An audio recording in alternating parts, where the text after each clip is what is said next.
साथ हेमंत कुमार और 5 के प्रहार में आज का मुद्दा एसीबी में घूसखोर जिम्मेदार, आखिर कैसे रुकेगा भ्रष्टाचार। प्रदेशवासियों, राजस्थान में भ्रष्टाचारियों के खिलाफ कार्रवाई करने वाली एसीबी ने बीती रात को झालावाड़ एसीबी के प्रभारी एडिशनल एसपी जगराम मीणा पर कार्रवाई की और करीब 9,35,000 की नकदी के साथ पकड़ा। इसके बाद जांच में एएसपी जगराम मीणा के घर की जांच में पता चला कि 50 लाख रुपए की नकदी भी मिली। यह पहली बार नहीं है जब एसीबी ने अपने विभाग में इस तरह की कार्रवाई की। इससे पहले भी विभाग के मुखिया डॉक्टर रवि प्रकाश मेहरा के निर्देशन में एसीबी ने 20 मई को ही एएसपी सुरेंद्र कुमार शर्मा और उनके 2 दलालों को 11 लाख की रिश्वत की राशि के साथ रकम के साथ गिरफ्तार किया था।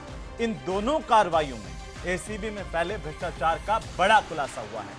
इस मामले में प्रदेश के मौजूदा कार्यवाहक डीजीपी और एसीबी के डीजी डॉक्टर रवि प्रकाश मेहरा की तारीफ की जानी चाहिए कि उन्होंने घर को सुधारने का जिम्मा उठाया, लेकिन इससे पहले किसी डीजी ने इस तरह की कार्रवाई अपने विभाग में क्यों नहीं की? क्या अब जिन पर कार्रवाई की जा रही है उनको सख्त से सख्त सजा मिल पाएगी? सवाल इस बात को लेकर के भी कि आखिर जिनके कंधों पर भ्रष्टाचारियों पर कार्रवाई की जिम्मेदारी हो, वही क्या इस तरह से भ्रष्टाचार में डूबे हुए हैं? सवाल तो यह भी है कि एसीबी के इस घर में और कितने भ्रष्टाचारी हैं, ये प्रदेश जानना चाहता है। और आखिर इस करप्शन को हम खत्म कैसे कर सकते हैं ताकि बाहर के लोग जो दूसरे विभागों के कर्मचारी अधिकारी करप्शन कर रहे हैं उन पर सख्त कार्रवाई की जाए। कमी कहां है? क्या बाढ़ खेत को खा रही है या खेत ही ऐसा हो गया है जिसको बाढ़ की जरूरत नहीं, वो अपने आप खत्म हो रहा है? आखिर ये बंदी और दलाली का खेल कितना बड़ा है, आज इस पर हम चर्चा करेंगे। पहले रिपोर्ट देखिए।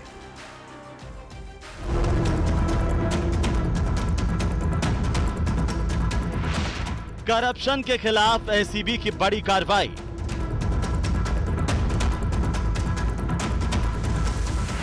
एसीबी का additional SP Jagram Meena trap.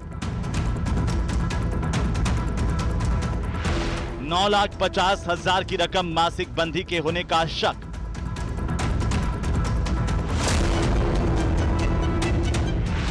ACB अधिकारी के पकड़े जाने पर सियासत गर्म। टीकाराम जूली का दंड, कुएं में भांग मिल चुकी है। एसीबी के अधिकारी जो है उसको एसीबी पकड़ रही है, तो आप समझ सकते हैं कि कुएं में भांग घुल चुकी है। एसीबी में घूसखोर जिम्मेदार, कैसे रुकेगा भ्रष्टाचार? क्या वाकई कुएं में भांग घुल गई है? क्योंकि एसीबी ने इन हालिया दिनों में डॉक्टर रवि प्रकाश मेहरा के निर्देशन में, उनके नेतृत्व में जिस तरह से कार्रवाई की, एक विधायक की भी गिरफ्तारी हुई थी, घूसखोरी के आरोप में ही उनके पास से भी एक रकम बरामद हुई थी। और अब एसीबी के एएसपी 2 एएसपी एक के बाद एक जिस तरीके से गिरफ्तार हुए हैं, तो सवाल उठने लाजमी। आज इस पर हम चर्चा करेंगे। हमारे साथ खास मेहमान जुड़ चुके हैं। सबसे पहले मैं आपका परिचय करवा दूं, उनके साथ में बीजेपी के प्रवक्ता हमारे साथ हैं शैलेंद्र गुर्जर, और साथ ही कांग्रेस के प्रवक्ता भी हमारे साथ जुड़ चुके हैं प्रतीक सिंह। हमारे साथ में वरिष्ठ पत्रकार के तौर पर एसपी मित्तल हैं, और अनिल गोठवाल साहब हमारे साथ हैं, पूर्व पुलिस अधिकारी हैं। आप सभी का बहुत स्वागत है। गोठवाल साहब, सबसे पहले आपकी टिप्पणी, क्या कुएं में भांग घुल चुकी है जैसा कि नेता प्रतिपक्ष टीकाराम जूली कह रहे हैं? कैसे हम इसे देखें कि एसीबी जिसके कंधों पर कार्रवाई तो भ्रष्टाचारियों के खिलाफ कार्रवाई करने की है, लेकिन एसीबी के अधिकारी खुद भ्रष्टाचार में संलिप्त हैं। सर, कैसे देखा जाए इसे? जी देखिए, ये जो भ्रष्ट अधिकारी है, करप्शन वाले अधिकारी है और करप्शन विभाग के अंदर मौजूद है, तो इनका जो कार्रवाई की जा रही है एसीबी विभाग द्वारा, ये एक आगे जाके नजीर बनती जा रही है और बहुत अच्छी कार्रवाई है। इसको अप्रिशिएट किया जाना है कि भाई हम हमारे घर की सफाई कर रहे हैं। ये कुएं में भांग वाली बात नहीं है। बात तो ये है कि हमने ये जग जाहिर किया है कि ऐसे अगर भ्रष्ट व्यक्ति हमारे यहाँ मौजूद है तो उनके खिलाफ भी किस प्रकार से कार्रवाई हो सकती है, वो जनता के सामने रखने की एक एसीबी डिपार्टमेंट ने कोशिश की है। और ये जो भ्रष्टाचार कैसे रुकेगा, ये विषय जो आज आपने उठाया है बहुत ही महत्वपूर्ण है। तो देखिए कि जो भ्रष्टाचार विभाग है बहुत छोटा है, विभाग बहुत छोटा, मतलब उसके आज की तारीख के अंदर अगर कोई हम पूरे राजस्थान की गिनती करें तो 500 550 कर्मचारी होंगे। बाकी के पूर्ति करने के लिए सारे विभागों से हम डेपुटेशन के ऊपर इस विभाग के अंदर लेते हैं। तो चूंकि इन्वेस्टिगेशन से और जांच से संबंधित होता है तो वो पुलिस विभाग ही है जिसके माध्यम से हम अब एंटी करप्शन ब्यूरो विभाग में प्रति नियुक्ति के ऊपर अधिकारी आता है। तो कई मामलों में तो कई बार हमें अच्छे अधिकारी मिलने की संभावना कम रहती है, तो हम तो ये और एक पद ऊपर तक हम उनको इंसेंटिव स्कीम के तहत इस विभाग में लाने की कोशिश करते हैं कि अच्छे अधिकारी यहाँ आए। अब इसका जो चयन है, जो सिलेक्शन है, जो हमारा अब वहां से पुलिस विभाग या अन्य विभाग से जो आने का है, वो अधिकारी कितने वो संवेदनशील है, ईमानदार है, पारदर्शी है या अकाउंटेबल है, वो एक जो प्रक्रिया है उसको और महत्वपूर्ण तरीके से करने की आवश्यकता है कि इस तरह के जो विभाग के अंदर जिनका सर्विस रिकॉर्ड पूर्व में बहुत अच्छा हो, तो ये जो एक महीने के अंदर कार्रवाई हुई है, इनकी भी शिकायत प्राप्त हुई थी और इसी शिकायत की जांच और एसीबी के अधिकारियों ने की और उनके खिलाफ ये कार्रवाई की है। आप ये देखिए कि ये बहुत अच्छी और एक नजीर तो वाली गोठवाल कार्रवाई साहब, है। अच्छी तो नज़ीर तो मान लें, लेकिन ऐसा तो नहीं है कि ये दो ही अधिकारी थे, इससे पहले भी एसीबी में इस तरह का करप्शन होता रहा होगा। लेकिन डॉक्टर रवि प्रकाश मेहड़ा के नेतृत्व में, उनके निर्देशन में ही ये घर की सफाई क्यों, आखिर पहले क्यों इस तरह की कार्रवाई नहीं होती थी और क्यों भ्रष्टाचार का ये जाल फैलने दिया गया ताकि ये यहाँ तक पहुंच गया कि जिनके कंधों पर कार्रवाई करने की जिम्मेदारी है वो तो खुद भ्रष्टाचार में संलिप्त नजर आ रहे हैं। रेवंत जी बिल्कुल सही है कि वो पहले इस प्रकार के संवेदनशील और ईमानदार अधिकारी की कहीं ना कहीं कुछ जो विल पावर थी वो कमजोर थी। आज की तारीख में अगर सरकार की विल पावर अच्छी है तो उससे ये अधिकारी काम करते हैं, उससे डीजी काम करने का मौका मिला है उनको। तो ये सरकार उनको प्रोटेक्ट नहीं कर रही है, सरकार उनके खिलाफ भी एक्शन लेने के लिए कहीं ना कहीं प्रेरित कर रही है। उस वजह से ये कार्रवाई आपके सामने दिखाई दे रही है, मेरा जी ऐसा मानना मित्तल है। साहब, आप और कैसे देख पा रहे हैं, क्या घर की सफाई है या फिर चारों तरफ भ्रष्टाचार का बोलबाला है? देखिए हेमंत, आज स्थिति ये है कि किसी भी सरकारी दफ्तर में आप चले जाइए, बिना रिश्वत के कोई काम नहीं होता। चाहे काम छोटा हो, चाहे बड़ा काम हो, चाहे स्थानीय निकाय का मामला हो, चाहे पुलिस का मामला हो, किसी का भी मामला हो, बिना भ्रष्टाचार के, बिना पैसे दिए हुए काम नहीं होता। अब इस भ्रष्टाचार, सरकारी विभागों के भ्रष्टाचार को पकड़ने की जिम्मेदारी एसीबी के पास है। लेकिन हो क्या रहा है कि एसीबी वाले खुद उनसे पैसा वसूल रहे हैं, चाहे वो परिवहन विभाग हो, चाहे वो खनन विभाग हो, चाहे वो आबकारी विभाग हो, यहाँ तक कि जो पुलिस है उस तक के क्या नाम से मंथली वसूली जा रही है। मुझे लगता है ये जो मामला प्रकाश में आया है, इससे पहले जो सुरेंद्र कुमार शर्मा का जो मामला प्रकाश में आया, ये सुरेंद्र अपने कुमार आप से क्या शर्मा नाम से जी। सुरेंद्र कुमार शर्मा का जो मामला सामने आया, अपने आप बहुत गंभीर बात है। इससे लगता है कि मतलब भ्रष्टाचार का जो गठबंधन है वो कितना मजबूत है। आप अभी गोटवाल साहब ने बिल्कुल सही कहा कि एसीबी में अफसर लाए कहां से। एसीबी में ये पुलिस के अफसर ही प्रतिनियुक्ति पर जाते हैं। स्वाभाविक है कि जब राजस्थान पुलिस के या किसी भी प्रदेश की पुलिस के अफसर प्रतिनियुक्ति पर जाएंगे तो फिर ऐसा ही हाल देखने को मिलेगा। हेमंत, यहाँ मैं एक खबर की ओर आकर्षित करना चाहता हूँ। जो नेक्सा एवरग्रीन जो मामला अभी सामने आया, उसमें आप देखिए 2700 करोड़ रुपए के घोटाले में से जिन लोगों ने निवेशकों का पैसा हड़पा, चिटफंड कंपनी वालों ने, उनमें 500 करोड़ रुपए तो पुलिस वाले खा गए जो उसकी इन्वेस्टिगेशन कर रहे थे। आप अंदाजा लगाइए कि भ्रष्टाचार किस सीमा पर है। ऐसा नहीं कि ये भ्रष्टाचार अभी हुआ है, हमने देखा कि पिछले कांग्रेस के शासन में भी कलेक्टर पकड़े गए, एसपी पकड़े गए, बड़े बड़े लोग वहां पकड़े गए। और बाद में तो जो रिटायर जो क्या नाम डीजी थे बीएल सोनी, उन्होंने कहा कि हमको जब कार्रवाई हम करते हैं तो हमको सरकार का क्या नाम से दबाव भी सहन करना पड़ता है। देखिए, इसमें कोई दो राय नहीं है कि जिस तरीके से आज भ्रष्टाचार चरम सीमा पर है, इसमें राजनीतिक संरक्षण भी है, चाहे वो राज कांग्रेस का हो, चाहे वो भाजपा का हो। बिल्कुल। प्रतीक जी, क्यों आखिरकार नेता प्रतिपक्ष को लग रहा है कि ये पूरे कुएं में भांग घुल चुकी है? कहीं ऐसा तो नहीं है कि भांग घुली हुई थी, उसकी सफाई अब हो रही है और अब इस कुएं का साफ पानी होने जा रहा है? हेमंत भाई आप क्यों ऐसा लग रहा है, इसके लिए आपको 5 दिन पुरानी एक खबर की तरफ ले जा रहा हूं। उसमें खबर छपी है कि रिश्वत के आरोपी आईएएस को सौंपा विभागीय जांच का जिम्मा। और ये है हनुमानमल ढाका आईएएस हैं जो इनको लैंड कन्वर्जन के लिए 25 लाख रुपए घूस के मांगने के आरोप में गिरफ्तार किया था, और उन्हीं को अब विभागीय जांच की वो दे दी। तो इसलिए ऐसा लगता है कि पूरे कुएं में भांग जुड़ी मिली हुई है। पिछले साल की ले जाता हूं, 2024 का 25 तारीख की एक खबर है। ये नेता प्रतिपक्ष जी ने पूछा था, ये आवाज मेरे पास रिपीट हो रही है कान में, वो ठीक करवा रहे हैं जी, बोलिए आप। नेता प्रतिपक्ष टीकाराम जूली जी ने सवाल पूछा था कि पिछले 8 महीने के अंदर आपने कितने अभियोजन की स्वीकृति दी, तो मंत्री जी ने जवाब दिया था कि एक भी अभियोजन की स्वीकृति नहीं दी गई है। फिर 29 जुलाई 2024 की एक खबर बताता हूं जिसमें लिखा हुआ है, राजस्थान में रिश्वतखोर आईएएस, आईपीएस, आरएएस अफसरों को बचा रही सरकार, नहीं हो रही है कार्रवाई।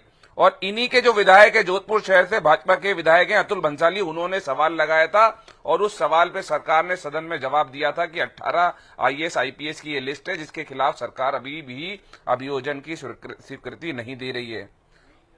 18/6/2025 की एक खबर बता रहा हूं, रिश्वत के बिना कोई काम नहीं करता था ईओ, इसलिए ऑपरेशन का नाम रखा था मनी मिनिस्टरिंग।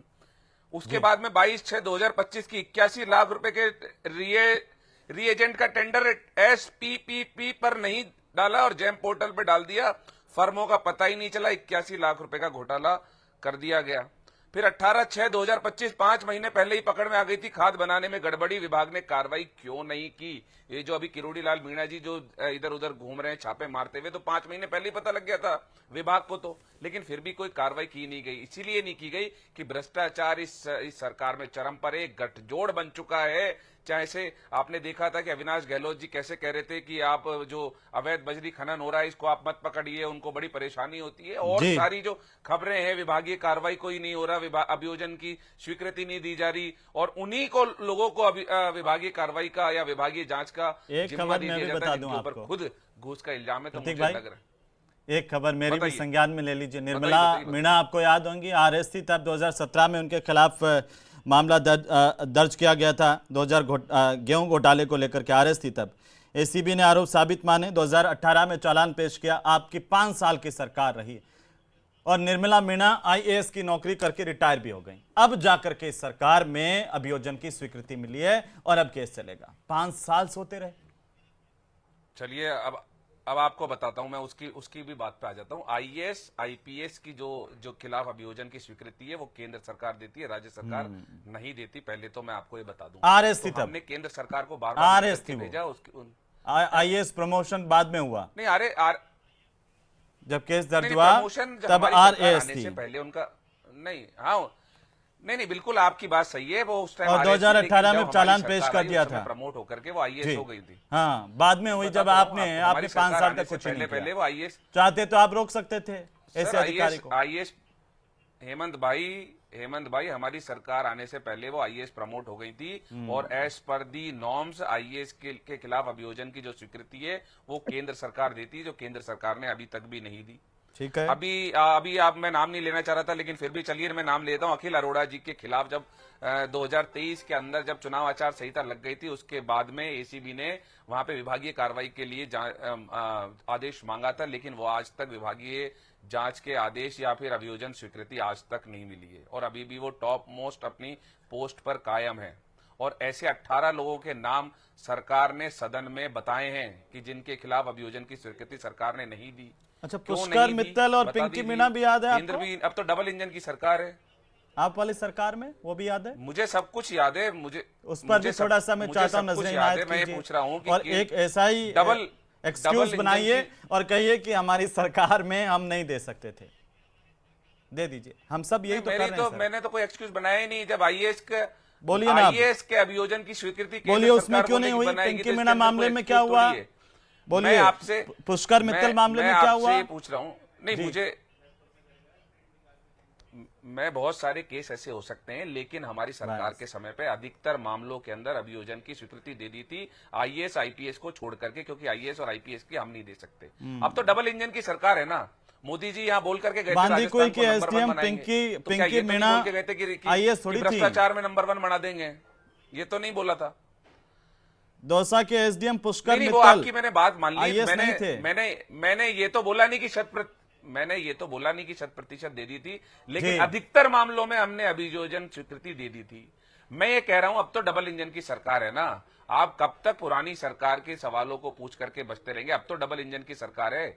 अब क्यों नहीं जो अब मंत्री खुद सदन में बोल रहे हैं कि हम स्वीकृति नहीं दी पिछले 8 महीने, ये पिछली जुलाई की बता रहा हूं, उन्होंने बोला हमने 8 महीने में एक भी अभियोजन की स्वीकृति की नहीं दी। तो 8 महीने फिर उस टाइम में सरकार क्या करती रही? और उसके बाद भी आज तक, जुलाई से लेके आज तक भी एक भी IAS, IPS और RAS किसी के खिलाफ अभियोजन की स्वीकृति नहीं दी।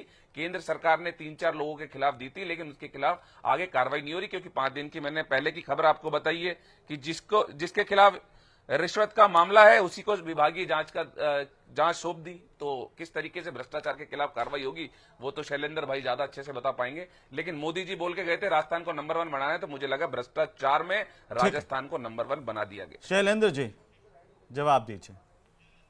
कह रहे हैं पूरे कुएं में भांग घुली हुई है, नेता प्रतिपक्ष टीकाराम जूली ने कहा है। जी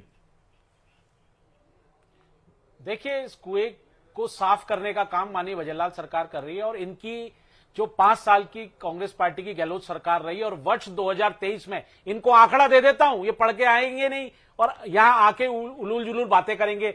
वर्ष 2023 के अंत में लंबित अभियोजन स्वीकृतियों की संख्या 487 थी, 487। ये कह रहे हैं हमने 100% कर दिया था। कितना बड़ा झूठ बोल रहे हैं। ये कहा कि 100% नहीं किया है। दूसरा, मैं इनको तुलनात्मक जी इन्होंने कहा हमने 100% अरे सुनो तो सही, सुन लो। IAS IPS की तो केंद्र सरकार देगी। अरे यही तो बोल रहा हूं, 487 पेंडिंग रही, दी नहीं। वर्ष 2023 का आंकड़ा दे रहा हूं मैं आपको, और 1 जनवरी 2024 से माननीय भजनलाल सरकार ने काम करना शुरू किया। और इनको और आंकड़े बता देता हूं, 2021 में 141 प्रकरण दर्ज हुए थे भ्रष्टाचार के खिलाफ, 2022 में 156, 2023 में 101, 2024 जब माननीय भजनलाल सरकार आई 64 मामले दर्ज हुए। मतलब 60% भ्रष्टाचार पर हमने कंट्रोल करने का काम किया है। आप बताइए, मैं धन्यवाद देता हूं एसीडी के डीजी को, रवि प्रकाश मेहटा जी को, जो अपने ही विभाग में जिस तरह से घूसखोर बैठे हुए थे और जो भ्रष्ट सिस्टम का फायदा उठा रहे थे, उनको क्लीन करने का काम किया है। हमने ऑपरेशन बेखौफ चलाया, और ऑपरेशन बेखौफ चलाकर हमने राजस्थान में जनता से रवि प्रकाश मेहटा को एक्सटेंशन दे दिया होता। इतनी आपको ये फिक्र थी कि भ्रष्टाचारियों पर कार्रवाई करके अच्छा काम कर रहे हैं, एक्सटेंशन दे देते। देखिए, ये तो यूपीएससी और भारत सरकार और राज्य सरकार के विषय है। मैं ये बात बताना चाह रहा हूं कि जो माननीय प्रधानमंत्री नरेंद्र मोदी जी की 11 साल जो जीरो टॉलरेंस की नीति रही, उसी नीति को माननीय भजनलाल सरकार ने अपनाया हुआ है, और हम मजबूती से सुशासन देने का काम कर रहे हैं, पारदर्शी और भ्रष्टाचार मुक्त शासन देने का काम कर रहे हैं। आप देखिए ना, 2024 में 64 प्रकरण दूध की दर्ज हुए, बिल्ली करेगी, तो इसका मतलब 60%। ये बहुत बड़ी बात है हेमंत जी, 60% भ्रष्टाचार के मामलों में कटौती हुई है। अनुमान मल ढाका को विभागीय जांच की जिम्मेदारी दे दी, जिन पर करप्शन का इतना बड़ा आरोप और एसीबी ने कार्रवाई की थी, फिर आपको कैसे मान लें कि आप भ्रष्टाचार के खिलाफ लड़ना चाहते हैं?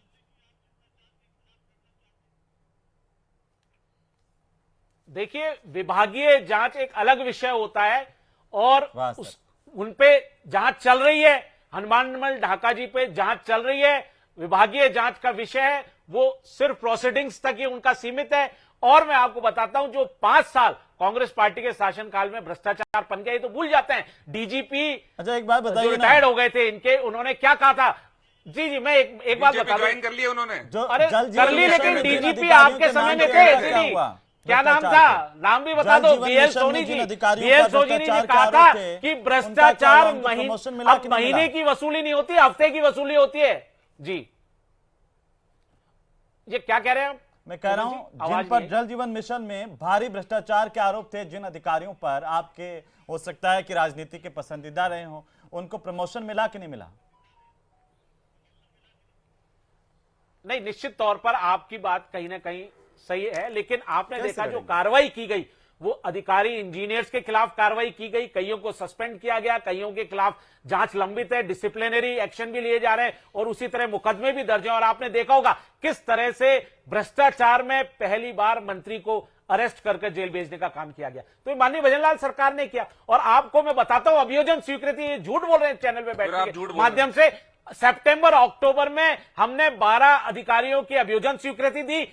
17 मार्च 2025 को हमने 13 प्रकरणों का निस्तारण करते हुए 18 अधिकारियों की अभियोजन स्वीकृति दी। इस तरह से अब तक हम 50 से अधिक मामले, हेमंत जी, अभी तक हम 50 से अधिक अधिकारियों को की अभियोजन स्वीकृति दे चुके हैं। दूसरा, इनको जानकारी नहीं है, अभियोजन स्वीकृति के बाद ही चालान पेश होता है।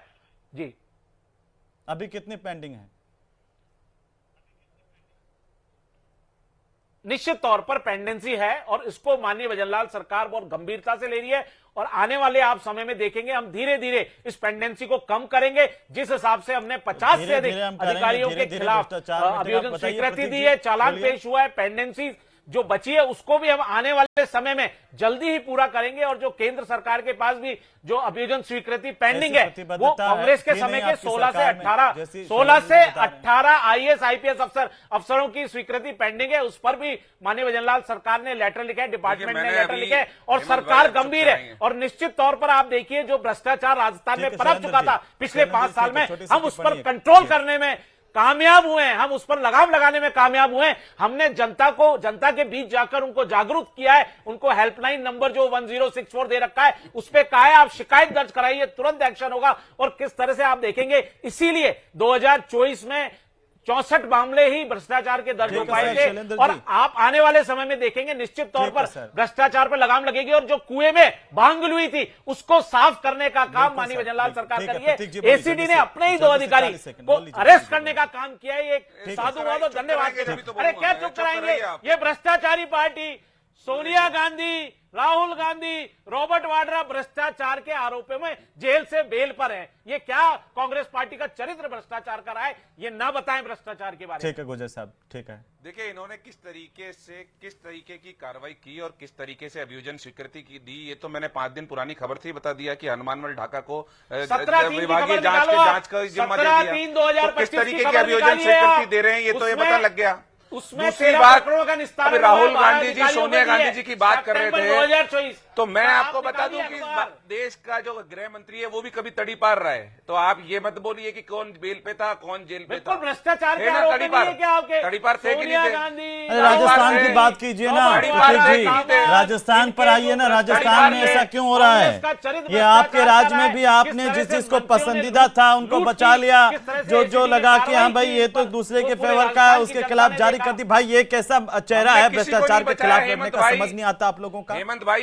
हेमंत भाई हमने किसी को नहीं बचाया, आप आरटीआई लगा करके देखिए। मैं क्या आरटीआई लगाऊंगा? आप मेरे बोलिए ना, आपका पिंकी मीणा पर आपने क्यों नहीं दी? आप बताइए ना, पुष्कर मित्तल पे आपने क्यों नहीं दी? नकली घी प्रकरण कब का है? 3 एडिशनल एसपी के खिलाफ जांच की मंजूरी नहीं। ये क्यों है मित्र साहब?